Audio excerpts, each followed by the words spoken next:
Hello friends मु दिलीप आपण मानक स्वागत करुच्ची Odia best technical YouTube channel so friends like करंतु शेयर करंतु जो बंधु माने सब्सक्राइब करि नांती तो सब्सक्राइब करि दियंतु पाखरे थिबा बेल आइकन को दबाइ दियंतु सर्वप्रथम लेटेस्ट वीडियो देखिबा पई जदि मां कमलामुखी सह जड़ित मंत्र जप रक्षा जाए तेरे माँ आपण को समस्या समस्त को रक्षा करती। आमर प्राचीन ग्रंथर 10टी महाविद्या कालीतारा भूषुणी भुवनेश्वरी छन्नीमस्ती त्रिपुर भैरवी माधवती गबलामुखी मातांगी और कमला विषय कहुच्छी। 10 महाविद्यालय मध्य माँ भगवती श्री बंगलामुखी को सबुठ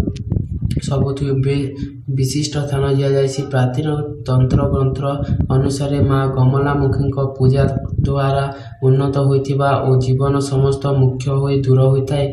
माँ कमलामुखी सह जड़ित एक कथा अनुसार सत्य जुगे गोटे भाषण बात्या आसीथिला और यही बात्या पूरा संसार नष्ट हो जाता। बात्या संसार नष्ट होता देखि भगवान विष्णु बहुत चिंतित हो गले और से साहाय्य मांगे भगवान शिव निकट को गले, किंतु शिव विष्णु को कहले जे यही बात्यार केवल शक्तिशाली रूपे द्वारा ही बंद करा जाय परिबो। शिवंकर कथा शुणा पर भगवान विष्णु दारिद्र नामक सौरभर निकट कोठई तपस्या करें। यही तपस्या सौरभ को माँ भगवत बंगलामुखी उत्पन्न हेले और से बात्यारे अटकाई देले। से कहुए कि कौन भी समस्या हेले जदि माँ भगवती बंगलामुखी द्वारा पूजा करा जाए तेबे समस्त दूर हो जाए। माँ भगवती बंगलामुखी सह जड़ित मंत्र बहुत चमत्कार अटे।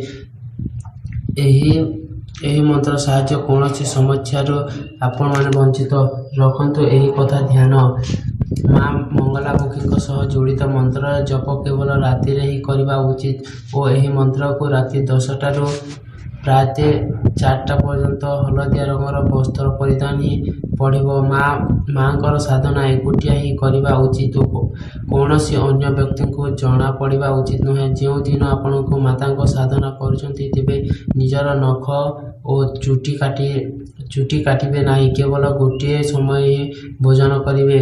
माँ कमलामुखी पूजा करने समय सर्वप्रथम तले जाइथिबा मंत्र जप करंतु, पुणी जाई माँ को आह्वान करंतु।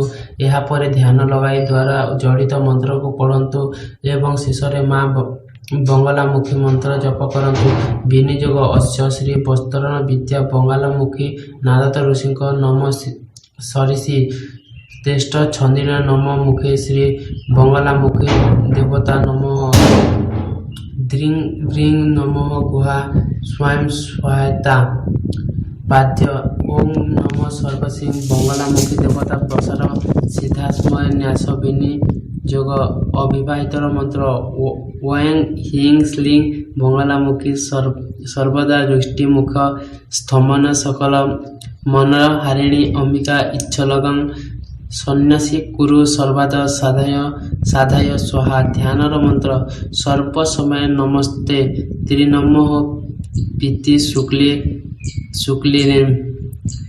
ओम यंग स्लिंग मुकुटा इंचमुख स्वर्गतम हस्तादम पाशवज्र स्वामी भद्र भूषण व्यापिक बंगलामुखी त्रिंगं स्तमननी चिंतन मंत्र ओम ह्लीं गमलामुखी सर्व दृष्टिनी वाचमुखी पदं स्वयं वाईं क्लीं बुद्ध मिनियम हिं ओम स्वाहा।